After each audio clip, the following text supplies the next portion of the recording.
Yo, what's up, guys? It's Talon. I'm rank 1 in Wild Rift, and today we're going to be coaching a Sivir player. So he is a YouTuber. You can see his face on the screen there because we're watching his YouTube video as we talk over the game. But basically, the main things you're going to learn from this game are what to do in the early game in terms of positioning and playing around lane priority. And then you're also going to learn a lot about where to be on the map, when to be, how to get as much gold as you can as an ADC, rather than wasting that kind of 10-15 second time frame after you push your wave. So if that's something that interests you, or you just want to understand how to be more efficient with your time, then stick around for this coaching. If you're interested in getting coached from the rank 1 solo queue player in Wild Rift, which is me, then DM me on Discord, Talon1169, or through the link in the description to my Discord server. It's only $25 an hour for coaching, so just DM me there if you're interested, and let's get right into the video. Just making it full screen. There we go. Okay, cool. So what is your peak rank and your current rank right now?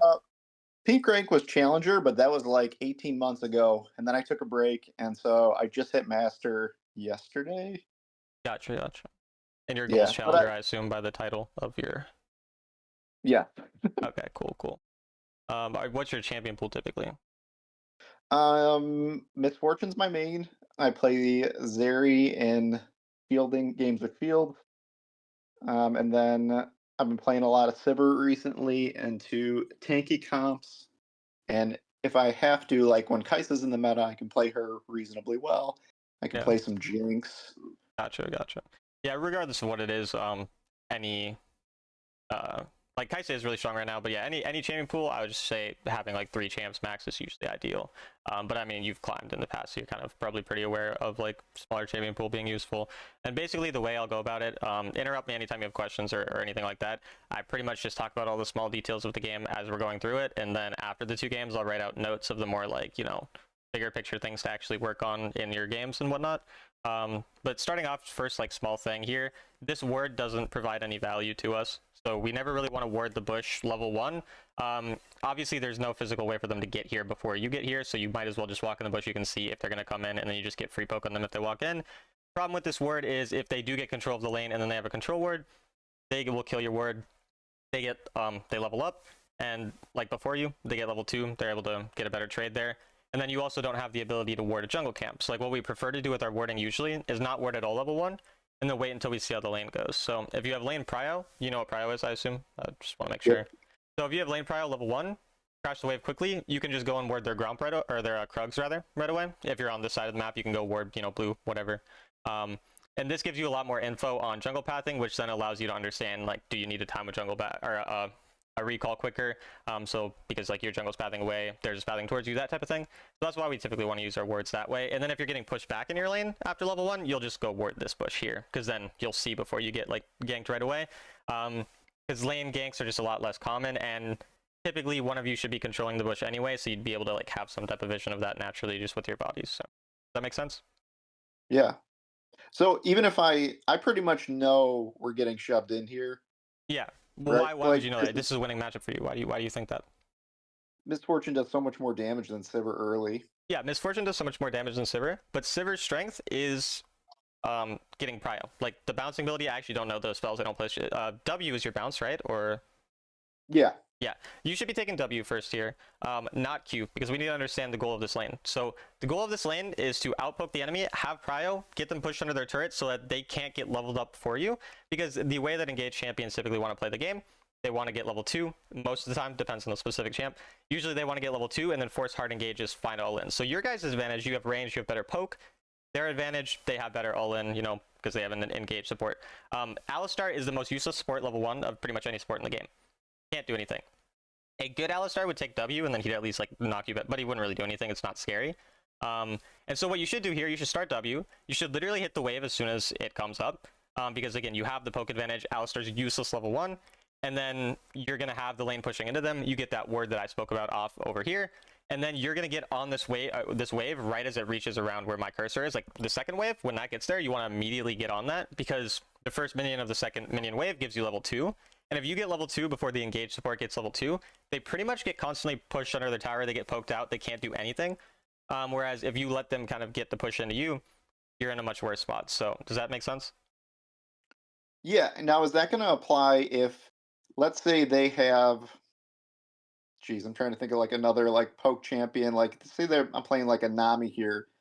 that I feel like would also be able to poke back and do maybe something like hit me with a bubble, knock Like me up. Nami You is know, the where, enemy out, or like the enemy support is Nami, you're saying? yeah, Yeah, so if even if it's an enemy Nami, in this type of situation, you would still rather take W most of the time because your goal is lane prio. So what we need to understand again is what the goal of the specific matchup is. So the reason we don't want, so your first ability does more poke, right? More actual damage. Your second ability gives you lane prio. So that's essentially the difference. The reason it doesn't make sense to play to poke Nami is because she heals. Healing champions are really bad to try to poke into because they just out sustain you in lane, right? So those types of Right. champs, your goal is more find an all-in angle. So it's like if Lux finds a root on the Nami, then we would ignite her, find the all-in. But let's say that you're playing with a Soraka on your team and you're into, let's just say Vayne and, I mean, Alistar, we could say. So like you don't need W because you're going to get prio anyways because that's just an easy ass matchup, right? So in that situation, your goal is to poke them harder level 1 so that they're weaker level 2 so you can find better angles to poke them out later on. So in that situation, you would take first ability. You would still auto the wave to get prio because you're going to get naturally prio anyway because they have bad wave clear level 1, that type of thing. Does that make sense? We're basically determining whether our goal is just get prio and push the enemy under their turret or if the goal is actually to poke them. that makes sense from that angle. I guess maybe where I might struggle is understanding where I'm gonna decide because I feel like if as soon as level 2 happens and Alistair Yeah. can do the knockup, I'm in danger. That's how I feel, right? Yeah. And I don't know if that's a feeling or that's right. That's not really too true. So there's a couple of reasons why it's not like super true. So the first thing is Misfortune is not just going to one-shot you at level 2. Like you might lose the trade possibly. It's possible you lose the trade. And it's not obviously very positive for you. But the thing is, what you're doing level 1 is to set up for you to get level 2 first. So you see here, Gotcha. you don't start hitting the wave until it reaches the middle point of the map, which means you guys hit level 2 at basically the same time. You get it like slightly before them, but it's very, very similar time. Let's say you had Yeah. W here, you were already up here pushing them back, they were already poked out because again, you outpoked them on the lane, and Alistar we know doesn't do anything level 1 because he could either have his Q or his E, or I mean a Q or W rather, not E. And so he can't have both, so we're not scared of anything. And you'd stand outside of minions, so Misfortune's not gonna, outpoke you. And then you're literally gonna be like using this bush to get control or walking up here, just whatever they give you, whatever space they give you, you take that, and then you just get on the wave first, you focus on that, and then so let's say that the enemy still engage on you. Let's say you killed these first 2 minions and then they just kill the first minion, they get level 2, they engage on you, they're going to take a melee minion damage, they're going to take 2 range minion damage. You're not going to be taking any damage because you're going to probably be backing off, not autoing until you're more back here before minions hit you. And now they're trading in minions, you're trading out of minions, and again, because it's Misfortune specifically, we're going to especially stand outside of minions because we don't want to get poked by her thing. Yep. And we're going to be perfectly fine. She's not going to have an all-in angle. And so that's like the matchup specific thing. But obviously for improvement, you are free to DM me anytime, to be clear, if you want to know how more specific matchups go. But the more general thing about how we would learn this if we don't know is if you don't know how the matchup goes, you have to kind of test more aggressively. So if you don't know whether or not you win level 1 or whether or not, getting level 2 is going to be enough or they can still all in you, you need to test it. You need to try to get level 2, you need to try to get prio, and then if you end up getting punished for it, you're like, okay, Draven Thresh, maybe I can't do it into them, they're too strong. Or maybe Sure. into Draven Thresh, I should have taken Cleanse, or maybe I should have taken my Spell Shield level 2 so they can't hard engage. Like all these types of things are, again, super matchup specific, and that's just kind of the thing you have to think about, the enemy strengths, what abilities they're actually going to use, how you can respond to those, like that type of thing. Does that make sense, or is that still not entirely answering the question? Yeah, no, that's good. That answers the question. And would it be possible to call them first, second, and third ability? Like, I never played League, Yeah, so I got you. I don't- I've never even yeah. played it either. I just call it anyway. But yeah, so your first Right. ability is Q. That's what I meant. But yeah, I'll call it from now on first, second, third. Thanks. Yeah. Appreciate that. Yeah, I've never even played PC League. I just call it that anyways for some reason. It's kind of odd. But even here Yeah. again, so another small thing, typically as ADC, you prefer to be standing on the side towards river, and you want your support standing on this side. Ideally, obviously, solo queue, they're not always going to do that. But you want to kind of like, what you should be doing is you try to get on this side of the map, hope that they go there, and then if you see that they just like don't, then you can start to hover that side. The reason we want to hover the river side and you want your jungle or your support rather to hover the bush is because usually they're the champion with CC, they're the champion who doesn't need to focus on last hitting, so the fact that they're out of vision is more important because they don't have to last hit as much as you. And because they have the CC ability, it's more important for them to kind of be out of the enemy's view so that the enemy just can't see when they're posturing forward or backwards or like that type of thing. So that's more ideal when it comes to positioning.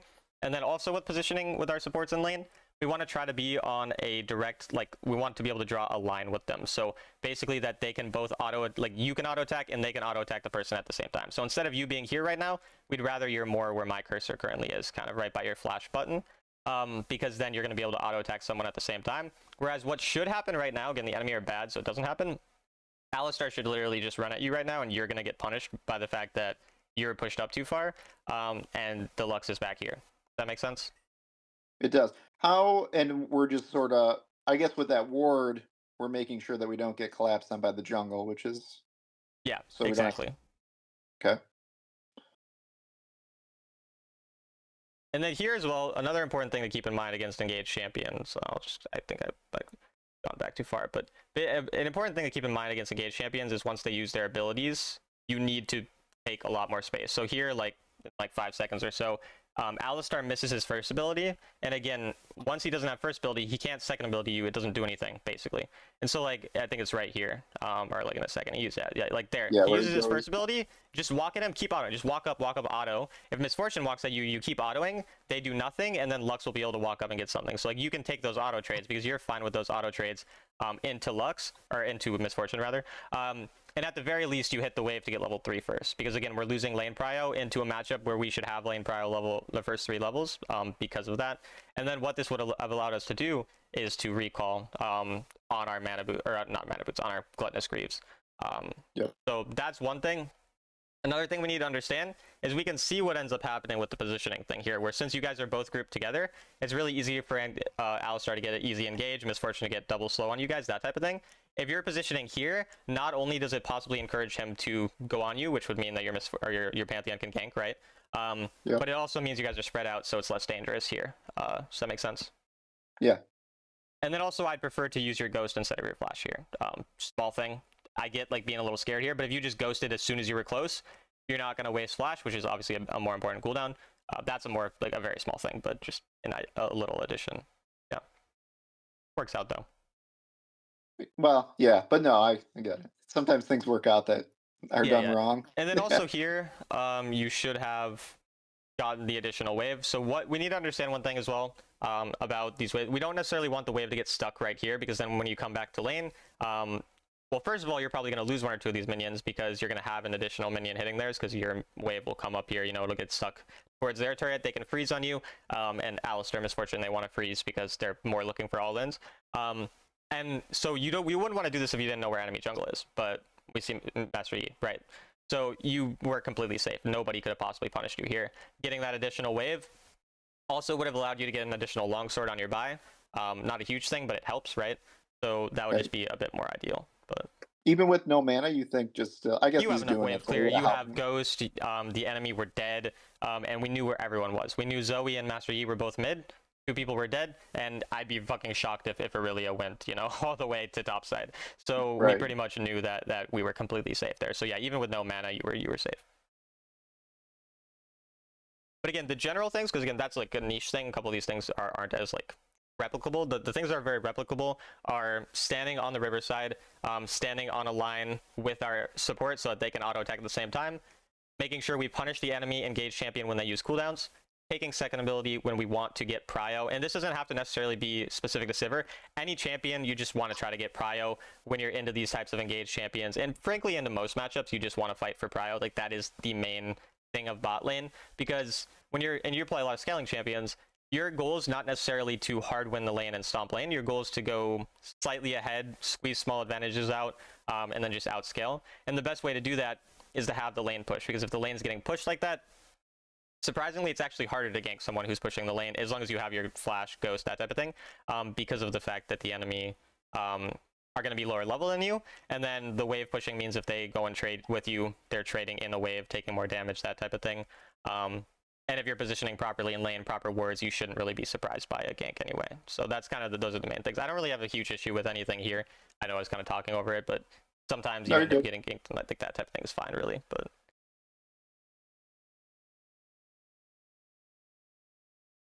Also, I do recommend muting chat. Usually helps. But Yeah, I know, or I should. Yeah. There's never been a chat that actually helped anything ever in all of yeah, Wild Rift. it's very rare. Very rare. I think the only time is when I've had like a literal pro on my team, but usually the pros don't even type, so it's usually useless anyway. But yeah, that's just an important thing. And then the only thing is like technically you should have known their jungle was coming that side and your jungle was opposite, because we saw like their jungle mid, so we should have been able to scroll over, see which buffs he has, and then we would have seen that he had blue and not red, which means he's going to go red side next. So that's just something we could have known. But yeah.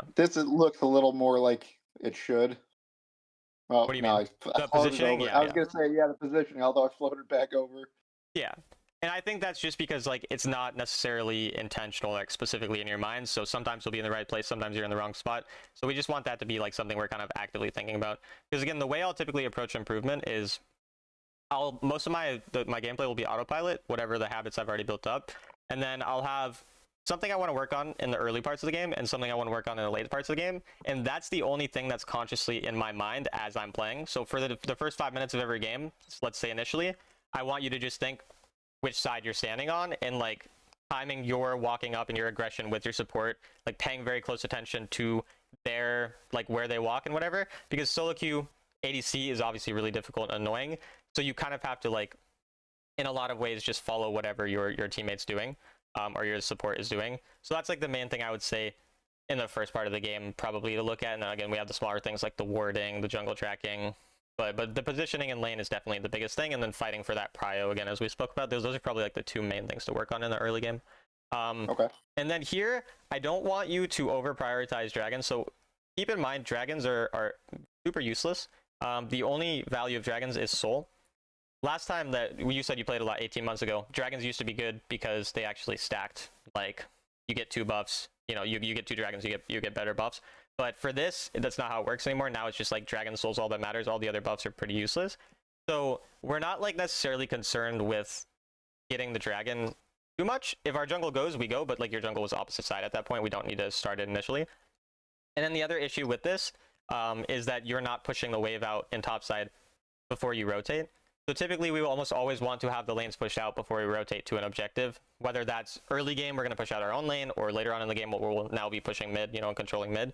But we need the lanes pushed out first, because what ends up happening is it gives the enemy not only a guaranteed denial of 200 gold, because they'll push the wave under your turret, you won't get it, but it also allows them to find easy angles to flank, because then like they're coming from a different angle and it's just a lot easier, whereas you guys are kind of all grouped up. It's really easy for them to just like find some type of engage on you if they wanted to. Does that make sense? Yeah. Would you ever trade a wave for a dragon? Like, let's say I'm going for a dragon and I have a champion that can take it easily. Like when I'm Misfortune, I take it. Not the first dragon, no. If it's like soul, you know, like let's say like, you know, you have 2 dragons and it's the third, or the enemy has 2 and you're trying to deny soul, like that's different. But no, otherwise no. And we even see here like what ended up happening is you end up having to still go and respond to the wave as you did, but you respond late, so now you're not there on the dragon. So the enemy are now able to get it for free, whereas if you just again reverse your sequence where first you topside then into the dragon, now it's just like you don't have to worry about a wave there and that type of thing. So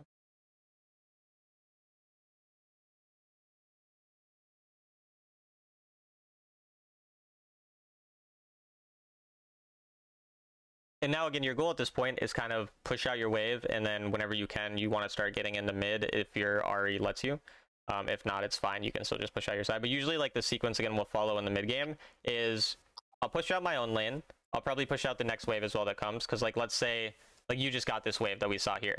Then your next goal is this wave that's about to come, and if you're able to get this wave that's about to come right away, then you can immediately either push turret if it's free turret, or you just go towards mid. And basically what we're trying to do is just cycle between mid and top to get as much gold as possible before the next objective. Obviously here you're taking a fight. I mean, this is a good fight. The flash is greedy. There's no real reason to flash so early. Like it was fine, but you might as well have waited for them to use cooldowns. Because what ends up happening when you don't wait for them to flash or something is you flash forward that way, they could flash to the right, and now all of a sudden, you know, it's harder to chase them down. You could have just used your ghost initially to chase them down, and then, yeah, just wait a little more for the flash. Didn't really matter in that case. You still got all the kills, but yeah.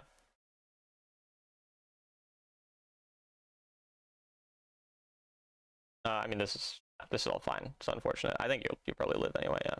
And so this is kind of what I mean. I guess you thought you could kill. I don't really mind, if we think we can kill and it turns out we're wrong. That's something that just happens. Eventually we learn the more we play, obviously. But let's say that you were in that situation and you didn't die there. What I would have preferred is you push that top wave right away. You go towards mid now, because now what you would have happened, you'd be on this mid wave currently where the Ahri is. You get that additional gold, and then you have time to go back topside and now get this wave. And you're not going to lose. You're going to gain additional gold. So again, it's just about like squeezing that small amount of additional gold out.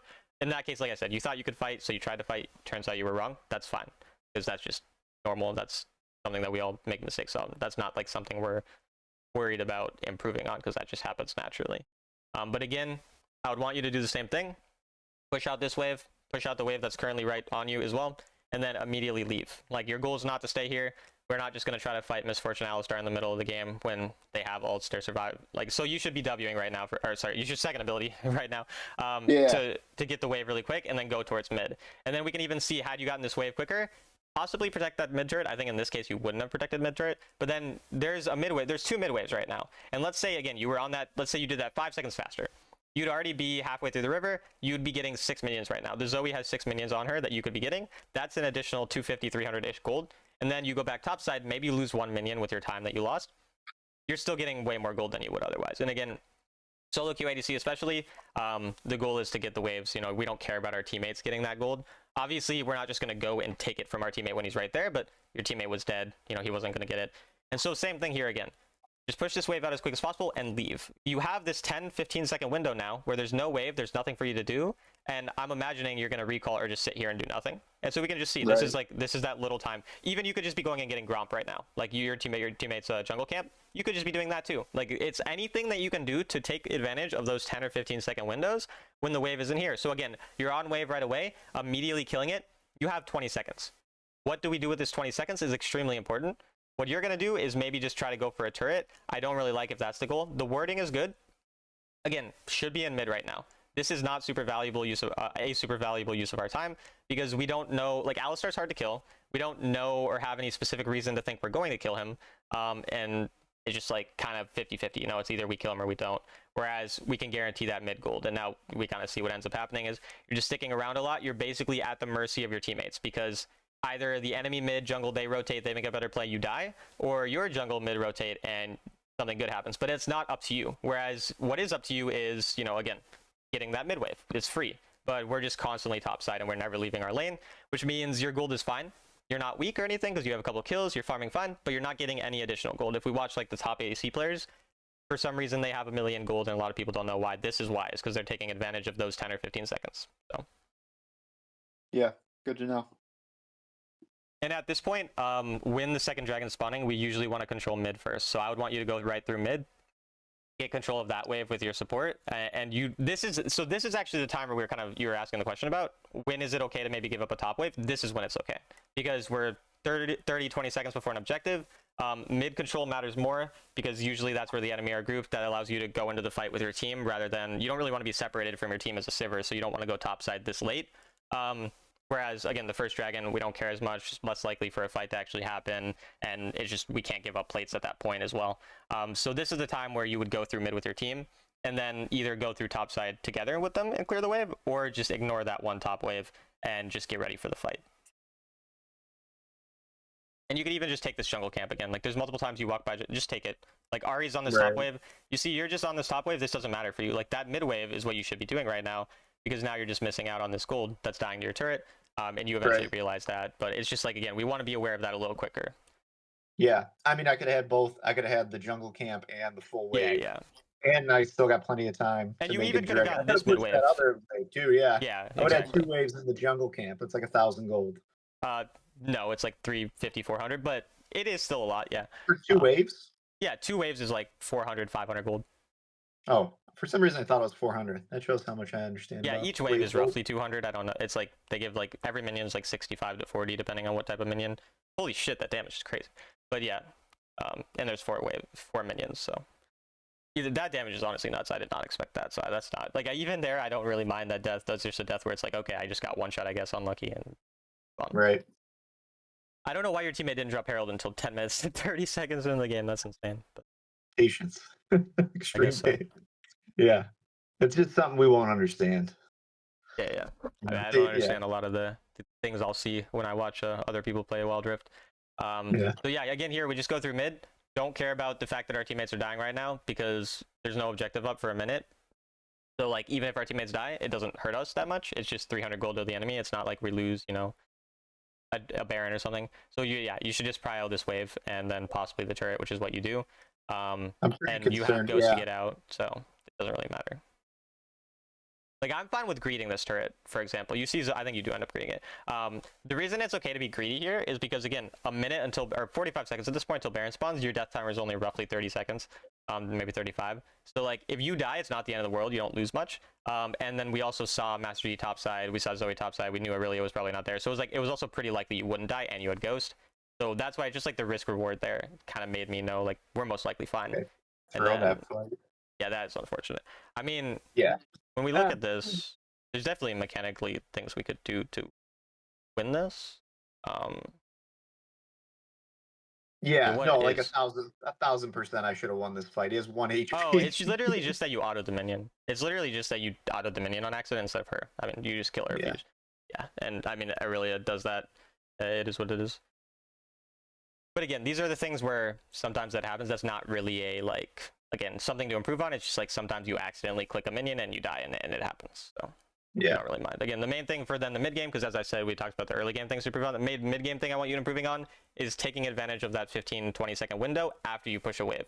So again, we push the wave, like if say the wave's been there for 10 seconds, we're going to push that wave. Then we're going to push the next wave because the next wave's about to come. And you can use your own map as a reference for when their wave's going to come because they're mirrored. And then once you get that wave like right away, you're on a wave immediately. Then you use the 10-20 second window to either go mid or take a jungle camp like you're doing now, for example, or just a little faster use of our time, that type of thing. And then yeah, once Baron spawns, now you're just mid perma pretty much. It's very rare you'll go side lane unless like, you know, you just need some gold quickly there or that type of thing. Because most of the time we want to control mid because then that allows us to go Baron side. I don't really mind going top side here because their jungle's dead and you're not going to get Baron. So in this case, you push this wave, you push the next wave, and then probably recall and leave for a while. But yeah. Should I push the wave in mid or? No, this is fine. So the reason this is fine in this case is because the reason we need to be mid 12 minutes and onwards is because Baron's up, and we need to be on a situation where like they can't just sneak Baron while we're on the opposite side of the map. So the time you need to be side lane, like on the side you are now, is only when either you need to respond because the enemy are like going to take your inhib or something, the enemy are dead and you also can't take Baron. Those are basically only two situations. Like since the enemy jungle's dead and you have a dead teammate, you know, like you're not going to get Baron. So this is the time where you want to get this pushed as deep as possible so that you don't have to worry about it when it matters, like when the enemy are alive, when there's a chance of Baron being threatened. So you would want to be topside first here in this situation, then you recall and you can go mid after. Does that make sense? Yeah. Cool.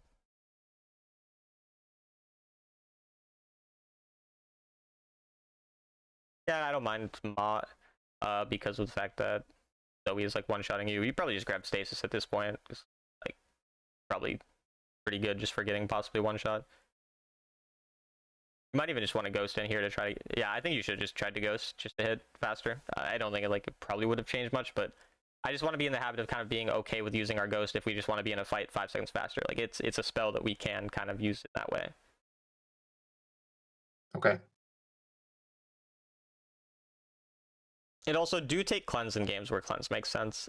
It's not this specific game, but there's some games they have a lot of CC, and I'll still see ADCs just greed ghost, and then they just get blown up, and the game is like unplayable. So make sure you're actually like switching that up as well. Good to know. And yeah, again, the goal is just on mid wave right away. 2 of the enemy are dead. See, like this is where this doesn't matter to you. What matters is mid control. Mid wave is all that matters to you. The mid wave pretty much is all that matters 12 minutes onwards. Frankly, almost like 5 minutes onwards. Where, you know, lane prio is everything. That's all you need, because then you can do everything afterwards. Like this wave is not going to be there permanently. It's going to die. This buff is going to be there, like unless they invade, but they're not going to invade. 2 of them are dead. You know, like it's most likely just going to be there. So used on these jungle camps is pretty useless. And now we're like having a lack of control in the mid wave, which means the enemy get to rotate into our jungle first, they get to recall first, and that's why they found those kills. Like that kill, not your fault your teammates died, but it wouldn't have happened if we were on the mid wave right away, because then the enemy would show themselves on the mid wave and we would have vision of them. So that's what it's super important for. And then yeah, never type to these people because they're just, it doesn't ever help. But I feel like they were flaming Lux, and so I just wanted to let her know she's fine. yeah, no, I get you. But yeah, Because even this, like, it's just like you stand still for a couple of seconds. That could be the difference between you killing or not. It's not in this case, obviously, but like it could be. And it's just like that type of thing. Because typing on mobile is so much worse than typing on like a PC, for example, because it's like you actually literally have to stand still and don't have a keyboard and whatever. So at this point, the game's mostly over. Like at this point, your goal is just, yeah, I mean, you're just gonna wave clear and hope that the enemy throw. But I will probably skip through most of this unless we see something specific. But it's really just you respond to the waves pushing in and. yeah.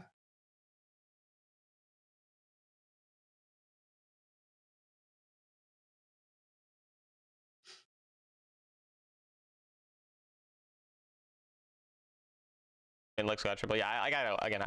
When I'm generally coaching people as well, I'm not super concerned with mechanics unless I see something specific. So it's like if you die in a fight again to these types of mistakes, that's just stuff you improve on through playing. So I'm not really overly concerned with looking at that. And also, I don't want to try to improve on 20 things at once. So again, the main things we spoke about, and again, we'll write those down. Obviously, those are the main things I want you thinking about initially. And then once you get better at those, then you just identify a new thing. And it's pretty easy to identify a new thing. Afterwards, it's like it can even be something pretty small, like just say you feel like you're like using your flash poorly, like you just start putting a bit more thought into that, or maybe you're not thinking of enemy spells before going in. So like when we're in a team fight, a common thing people do is they won't really think properly about which champions are actually dangerous to me and then which spells of those champions are dangerous. So like obviously your Sivir, maybe they have a Vi, I need to save my spell shield for Vi. Like she's gonna ult me, you know, save that type of thing. Just keeping in mind that that's probably like one of the future things to work on. But initially, as we said, like getting gold in the mid game through that just like wave management, and then the early game, making sure we have prio, using our wards properly as we spoke about, and then standing on the correct kind of side of the map and using the fact that we have the range advantage to outpoke the enemy early game, that type of thing. Because the other thing I want you to keep in mind is I don't want you to be that concerned with the fact that your champ's an early game or late game champ, because obviously Sivir's more late game, Barry more late game, a lot of the champs you play. I want you to understand that if you watch like Jackie is like the best ADC in NA. If you watch him and he plays, I mean he does play with his duo a lot, but still like when they're playing, they'll be playing Vayne Yuumi and they'll hard stomp a Draven Thresh. Like this is a very common thing.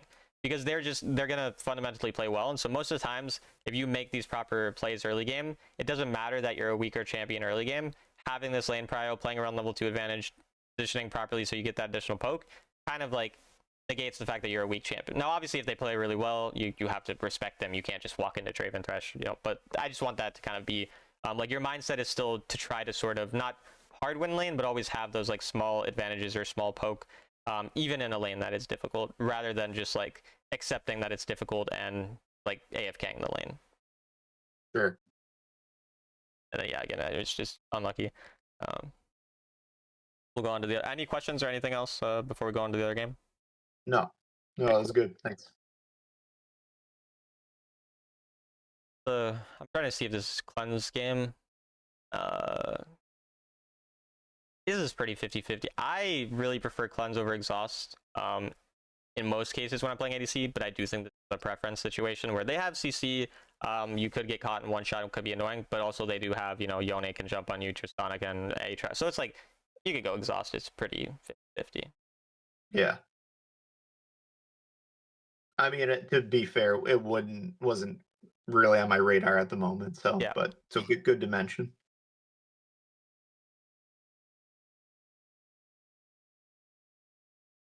I'm assuming you'll probably do a similar word thing. I see, this is what I want you doing, is you just stand here. This is exactly why you don't actually need to ward. It's pretty much exactly what they just did here. And then, yeah, so at this point, again, you're aware of how champion abilities work, right? Like, you've played enough the game. Like, you know which abilities they have, that type of thing. Am I correct? Yeah, the vast majority of them. There's probably a few. But yeah, in lane, sure. Yeah, so we know, like, Thresh range on his third ability pretty low. I unfortunately do the word now, making me regret my words. But Thresh third ability, it's like it's not super long range. Like you can space it properly, so you don't actually have to be super fearful of him. And then Tristana's super short range, level 1, and all of her damage comes from her bomb. So Tristana bombs you, you walk away. Otherwise, you just trade, you hit for prio. So again, here you should have been on this wave immediately after they backed off. hitting the wave hard, and then ideally what you're like kind of looking for, you're kind of trying to greed a Q1 back minions plus Tristana. So like she's standing here right now. Obviously she's going to back off, but let's say she ever puts herself in a position where again she's here or she's on the minions. You're trying to get that Q1 both to get that push. So you're kind of constantly fighting for this push in lane level 1. That's just what I want you to understand. Because again, unless you get all in, this is beneficial for you because Nami heals. They have no healing. So that's just kind of also another thing to keep in mind. And then the strongest point for Thresh is level 2 because he can combo first ability and third ability, just like how Leona third ability, first ability, Alistar first ability, second ability. They all have these combos, and most of them are level 2. I'd say Pyke, Nautilus are some of the ones that are a lot stronger level 1, but even those champions are still stronger level 2 than they are level 1. So pretty much every engaged support, we want to have some amount of control, because if we don't have control level 1, then they get the level 2 first, and a good one will just flash on you. So like that Q usage, for example, I don't like that. I would rather you're trying to get it on the wave plus Tristana, or even if just poke Tristana in general, because that's just the easier, or like the champion that's going to be easier to kill. And then again, you're just so scared of something you don't actually need to be scared of. Like if we look at this, you know how I was telling you stand on the same line? Look at Tristana right now. She can't auto attack you if Thresh flays. If Thresh flays you right now, which is his third ability, that's what it's called. All that happens, Tristana will walk up, short range, she'll get like a bomb on you. But her bomb won't get autos because you'll walk away, right? And then, okay, she got a bomb with no autos. We're super happy with that. Maybe one auto max. That's not a lot of poke. But what you're doing is you're not squeezing any damage back on Thresh. You're just walking away. He can't do this. This is illegal. You guys should be, he should be like this much health. He should be like 30-40% health. And so we just need to like not respect the Diamond and Master players as much as we do right now, because they don't understand this concept of standing on a parallel line with each other, so that they can hit each other at the same time, or like hit you at the same time. And again, you have the range advantage and you have the healing advantage. So even if you do take a bit of poke, we don't care. You have flash, you have exhaust. We also want to be more greedy and selfish, or greedy and aggressive rather, with exhaust / cleanse, flash. When those things are up, you know, and when they're down, then it's like now we're gonna play a little more scared. That all makes sense? Yep. And then again here, you use your first ability on Thresh instead of your first ability on the minion, and now you guys didn't get the minion, and you lose this trade because you're level 1. If you had first abilities that wave, you're level 2, you would nearly kill Thresh. Like, because you'd have better stats, you'd have an extra ability, and you'd have more health, so you're even less, you know, easy to kill. So it just would have been way more beneficial once again. So that you know, awareness of level timers is really important. But he's still low, and like you're in a fine spot. So we can see, like, even when we make those mistakes, we're still just in a fine spot in this lane matchup. And Tristana Thresh is like a pretty strong early game lane, and even so. And again, you're just not hitting this wave. Like, just hit this wave to get level 3. Because again, we should know right now, I'm about to hit level 3. You should be walking at that minion and literally melee ranging them. Like, you legitimately could be just melee range them with exhaust. You could be level 3. You just hard win that because Thresh wouldn't have been level 3. But now you'd let them get level 3. And you know, we're just obviously we don't get any advantage out of it. So I'm talking about this a lot because this is like kind of the biggest concept of lane in dual lane, is like that control of the wave, level advantages, and then standing on like a line with our teammates so we can hit people at the same time. Those are pretty much all the biggest things that most people don't do well. It's not actually too like complicated. And then yeah, just respect the people less. Like, just be more cocky, have a bigger ego when you're laning these people, because they're just really bad and they're not gonna, you know, stand on proper lines. They're not gonna walk up. Even if they're strong early game champs, they're not gonna actually play it properly. And when they are playing it properly, then, you know, obviously we just respect it and we play normally. But yeah, that turret got really I mean, strong. yeah, but I could have played it better. But yeah, I didn't yeah, think. again, that's not in the type of 100 thing we're years. concerned with. Yeah. That's just, it is what it is. Right. Yeah. Skipping through a live stream's harder because it's like longer, so you have to hit like a smaller thing. Like, because it's, I don't know, I can't explain things. I don't know if you know what I mean. Like, if it's like a 30-minute video, like the line is a lot. Yeah, to slide it is weird. Yeah. I know what you're saying. Yeah. And yeah, also we need to understand this. So again, what's the goal of Thresh Tristana is to all in you, right? They're shorter range, higher burst damage. They want to one-shot you. They're Inami, longer range. They have healing. They want to poke. They want to out-sustain you in lane. Correct? Yeah. And so with this in mind, we don't want the wave to be near their turret, and we don't want it to stay near their turret, because if it's near their turret, then it's really easy for them to engage on you, and it's really easy if their jungle comes for them to come to you, that type of thing. So the only time that we want to be pushing it near their turret is when we're getting prio for level advantages early on. But when it comes to this point in the game, we can't be doing that with obviously Nami's nowhere near, and they're up a level. So with these things in mind, we will get screwed over if we continue to push it. And if we look at the wave right now, you have 2 minions, they have 2 minions, because this one's going to die in a second. So we each have 2 minions, and yours is closer, which means, or do you know what's going to happen to the wave in like 20 seconds, like where it's going to be, if you just leave it alone? Like right in front of their top. It seems like it's probably going to be a little out of range where I don't want it to be, out of range of the tower. It's going to end up under your turret, or right by your turret, in about 20-30 seconds. The reason is because their wave will get here before your wave gets here, right? Because it's closer to your turret, or to their turret rather, which means they'll have 6 minions hitting your 2 minions, and your minions won't get there yet. So then 6 to 2, obviously yours will die. Then they'll have 6 to 4. It'll keep pushing into you. And so if you do nothing, it pushes into you. But what you do is you hit it so that it will push. And this is a very big problem. And again, they suck, so they're not punishing you for it. A good player walks up at you and you get screwed from that. But, you know, instead they just let it go neutral. It doesn't matter. Does that make sense? Yeah. No, it does. I wasn't thinking about where it would go in 20 seconds. Yeah. But Yeah. no, I got you. And so that's something to keep in mind, depending on, again, and what we're doing is we're thinking about our goal. So if your goal is to all in, you want to kind of, I mean, most of the time, what we kind of want to be happening is early game, we want control over the wave because of level advantages. And then later on in the game, we want to basically build up what we call a slow push. So before we talk about that, so basically what a slow push would be is exactly what ended up happening here, where if the Thresh was again, playing this properly, and he made it so that you couldn't push this quickly, he punished you, he walked up so you couldn't actually last hit. What would end up happening is he's going to create a big minion wave of 6, where, you know, tier 4, as we said, and then that 6 to 4 minion wave can become, if they hit properly, like a 6 to 0 minion, or 5 to 0, maybe one dies. And then what they end up doing is they have a bunch of minions, which means since you haven't killed those minions and they've killed yours, they're probably going to be up a level. And in this case, they're going to be level 5 to your level 4, which means you're obviously no ultimate. And then they can set that up with their jungler to dive you. Again, this is not going to happen frequently because most people aren't coordinated enough, but it's a thing you can set up, because then let's say you set up that slow push and nothing happens, then you just got a big wave to crash into their turret. Now you get to recall for free and you're still happy. So there's no negative to it. And that's usually how we're going to be managing our wave later on in the game. Whereas again, initially we're just fighting for prio. Gotcha. Okay. And then yeah, here, I mean, they dive you. There's nothing like it. Just make sure when you realize they're diving you, you just need to exhaust Tristana. That's where most of the damage comes from. And then kite into your teammate, which means, like, you know, make sure you're walking towards your Nami when she comes here, so that she can land bubbles or stuff instead of like, because yeah, you see here at this point, you should kind of know like they're going for me. So what you should have done is you should have dashed to the far right towards your Nami, and then you should have exhausted Tristana, because you ended up exhausting Thresh. Thresh doesn't do nearly as much damage, and then that would have been slightly better. Wouldn't have changed too much probably in terms of the outcome, but yeah. Would you have jumped the wall and just got out of there, or would you? No, they never could kill you. You were at full health. You had Nami healing, you had Nami bubble, and you had exhaust. They could never kill you. They were trolling. So no. If, like, let's say you thought they could kill, then yeah.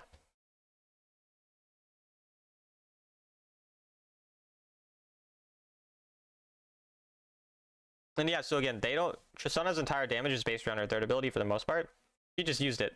You need to be more aggro. You need to just, like, fight this, you know? Like, they can't win when she doesn't have her bomb. And then now her bomb's back up, try to bait it out, and then run away. Like, that's what we need to understand is, again, specific abilities the enemy have, and when those are gone, we're more aggressive. Whereas, again, with the Alistar Q, or Alistar first ability, sorry, and then the Tristana third ability, like, we weren't really, you know, taking advantage of them using these abilities, so. And then here, again, this is your jungle pathing towards you. This is, like, the time where, like, the slow push, you know, we end up crashing in our turret, and then our jungle ideally ganks. Turns out in this case, our jungle just wasn't paying attention because he's a silly goose, but, like, you know, that's the ideal thing that happens. Yeah. And then, yeah, at this point, you just push the wave, you recall. Like, you're low mana, you just push and recall as quick as you can. And your jungle's not even on this side of the map, so there's nothing else really going on. So, you should just push and leave. So you just get a little greedy, and then you have to flash because you're not, you know, recalling quick enough. So. And yeah, you had no value there because you were low mana, and your jungle wasn't even fighting drag. So again, like, this is the second time you've kind of prio drag when you're just like, just go on that wave. Like, your Nami's not, or your Nunu's not here. You're fighting before they go here. Like, you're not the jungler. Don't try to make the decisions on what your team does. Just push that top wave out. Like, you got a kill here in the end. That kill gave you 300 gold. the wave that you ignored in top lane would have given you 300 guaranteed gold, would have denied the enemy gold because you would have gotten it under their turret, and then you would have still had the chance of winning that fight after, because you didn't do anything at the start of that fight apart from like a small amount of poke, which we don't really care about. And then Nunu still would have done the same thing. You still would have been able to follow up. So Gotcha. it's pretty much just, yeah, the wave control before we go into objectives, especially around these random objectives. Like a first dragon just doesn't really matter. And yeah, you're not the person actually initiating. I guess we'll see if how you play this. Yeah, I mean, I think it's fine. Somehow the first misses hook. I mean, they're just awful. So shout out to them. Yeah. Take it.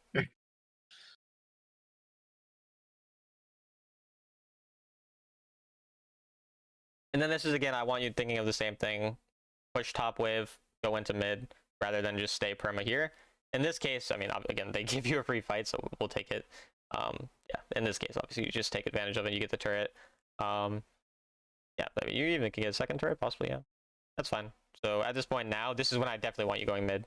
If you take this quick, I don't mind either, but you should definitely be mid here eventually. Because again, this top wave is pushing out super deep. So like, again, our goal in the mid game is like, once this wave is pushing, we don't go back there until the enemy respond. Because the wave will permanently be pushing into them until someone goes top. And then once one of the enemy goes top, now you're like, okay, that's my cue to go back, because now it's going to start pushing into me. It's just kind of a ping pong thing. And when you ever, your ball is on their side of the table, you just go to mid. Gotcha.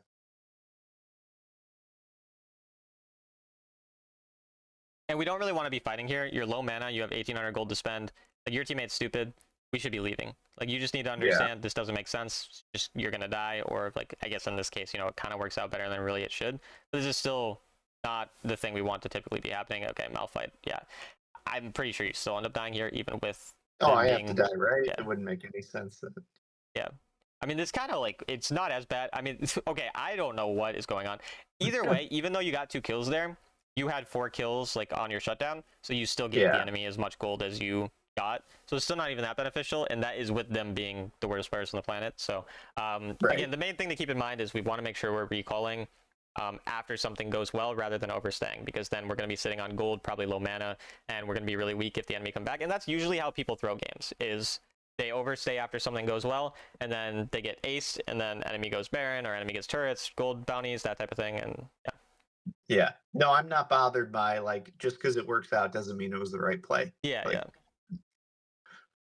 I mean, that didn't work out, but even if I wiped them all, it worked decent. It worked much better than it should have. Like, it wasn't a super negative outcome. So yeah, I get what you mean.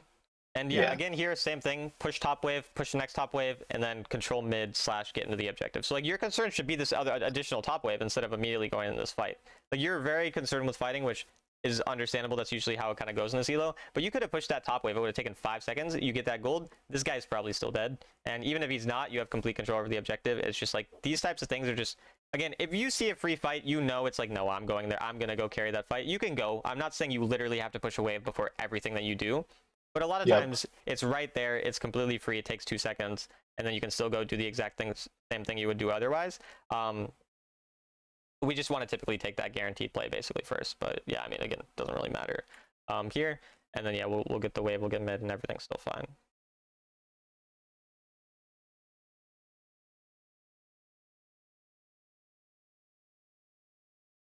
Yeah, this is good. I like when you're walking up, getting that camp, because you just have that extra time. So like, that is definitely how we want to be using our time, just as we're walking up.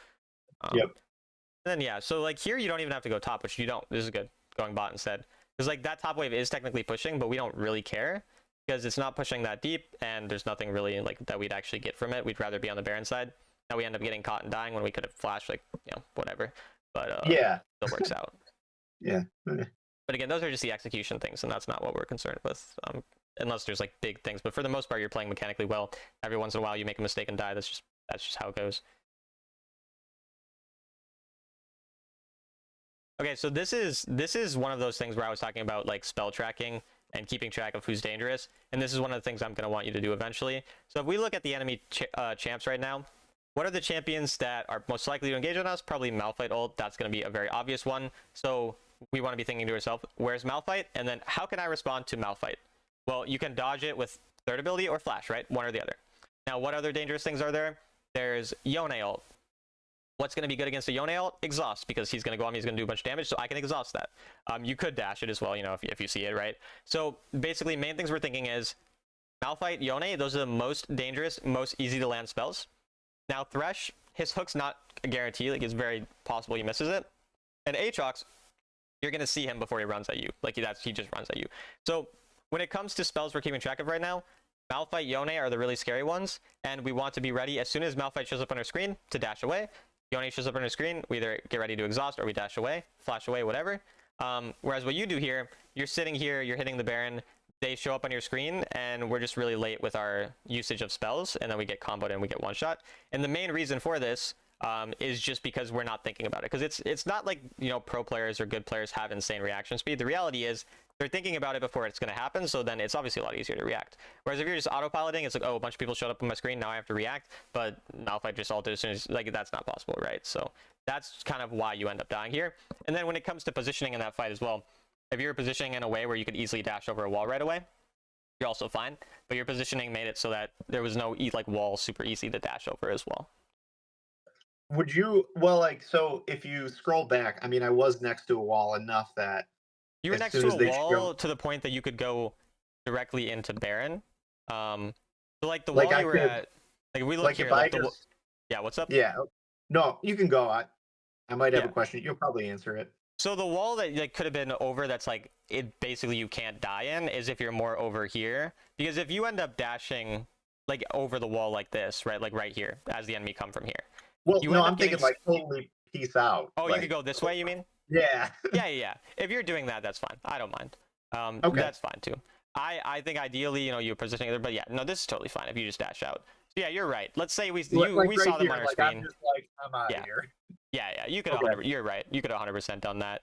And yeah, I think we had definitely enough time to react. We had like 2 seconds. We just Yeah, we weren't there was aware time of that it. I could have did something. Okay. Yeah. But 100%. That was You're right. You're right. And yeah, this is probably where the game ends up going kind of bad. I mean, you guys have got Baron, so I don't think you like lose yet. I think we do. No, maybe not. Yeah, I mean, you still have time, but yeah, obviously now it's like a lot more 50-50. Right. I would push top here. Like you have Baron, your team's going mid. You might as well just get top pushed out. Not a huge. I don't really mind grouping with our team. I think like either is pretty fine.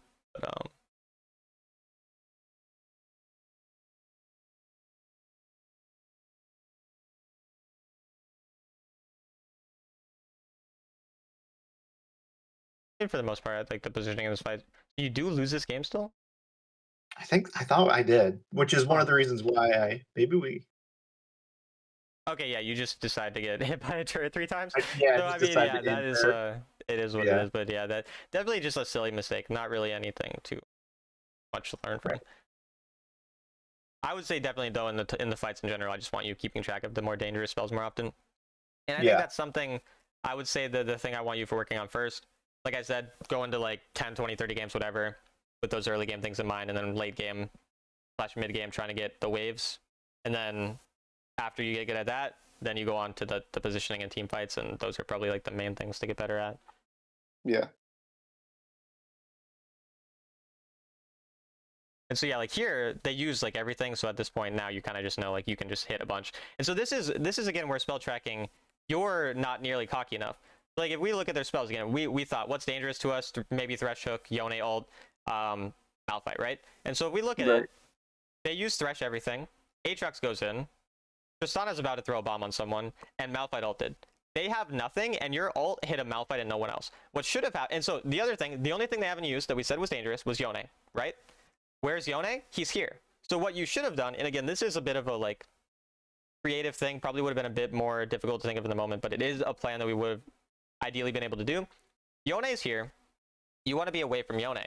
The enemy used everything. They're not that dangerous to you. You have exhaust. Who's the champion who could damage you while you're on them? Tristana.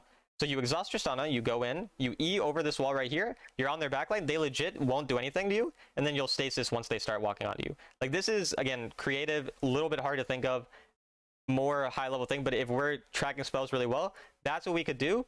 Realistically, I do think you would still lose this fight because your Nunu's dead, but that is the most likely way that you would have won this fight. Instead, what you're doing here, you're not really hitting anyone, and look at their backline. Their backline got shredded by your volley. If you were on there, this Aatrox is dead too.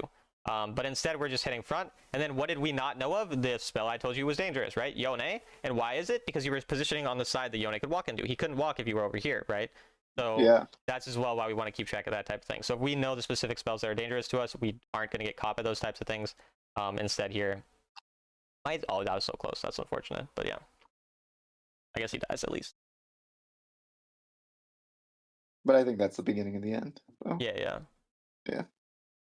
Oh, they might just end here. Yeah. Okay. Cool. So I'm just gonna go onto my notes. I'll send you these after. See my screen. Yeah. Cool. Where's Sivir? And I hate how much it autocorrects every champion's name. But, Yeah. okay. So first thing, we'll just go back through the early game. So main thing is, second ability starts on Sivir. Bro, stop! Oh my god. Sivir, when the goal is lane prio, and first ability start when goal is poke. And again, if you don't really know the goal, just DM me. Just literally can just say, this is the matchup. What should my main goal be first couple levels? And I'll just tell you. Yeah. But yeah, generally, just lane prio matters more than everything, more than anything else. Play around level diffs. Do you remember when you get level 2, which minion it is? Yeah, 5th minion. Okay, cool. So yeah, play around level diffs. Level 2 is most important. Think of the enemy strengths generally in lane. Like, you know, again, strengths and cooldowns. So like, you know, they're good on level 2, or they're good if they have this specific ability to engage on us, that type of thing. Position on Riverside, and then be on a line with our support, so we can hit at the same time. I'm just gonna write warding. I think you remember what we talked about with warding, correct or no? Yeah. Cool. I think those are all the other game things. Any other early game things we talked about that I'm forgetting?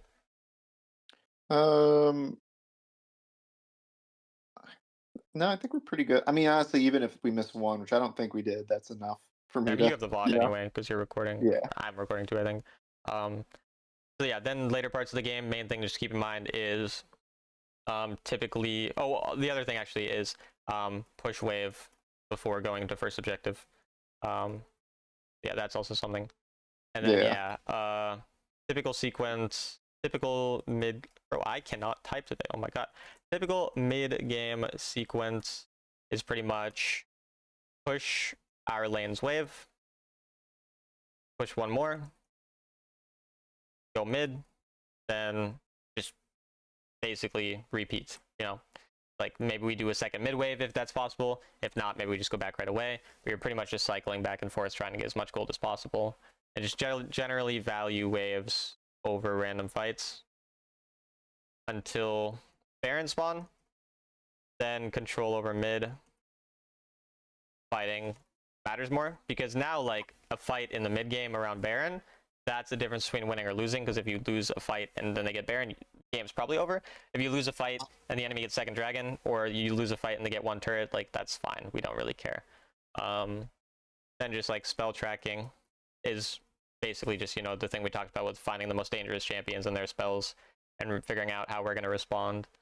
And yeah, I think those are the main things. Again, when you're approaching improvement, find one or two of these points that apply to the early game, find one or two that apply to later parts of the game, work on those, maybe look at it once every, like before every game or before every stream, whatever you do, just so that you have it in your mind and focus on that conscious effort. Because then once you think about it consciously enough, you're able to eventually autopilot it. Because I assume you're like reading chat while you're playing because you stream as well. And like, for me, it's really important because I read a lot of chat while I'm playing. So I have to make sure these things are like habitual, where it's like I'm just doing all these things without thinking about it. And the way I do that is by getting it, you know, thinking about it consciously until I just eventually catch myself like doing it without even thinking about it. And that's how I know like I can move on to the next thing. Any other questions or anything else before we end? No, that was good. I appreciate it, Talon. Thanks. Sounds good. I'll send you these and I'll see you later. Good luck. Yeah, have a good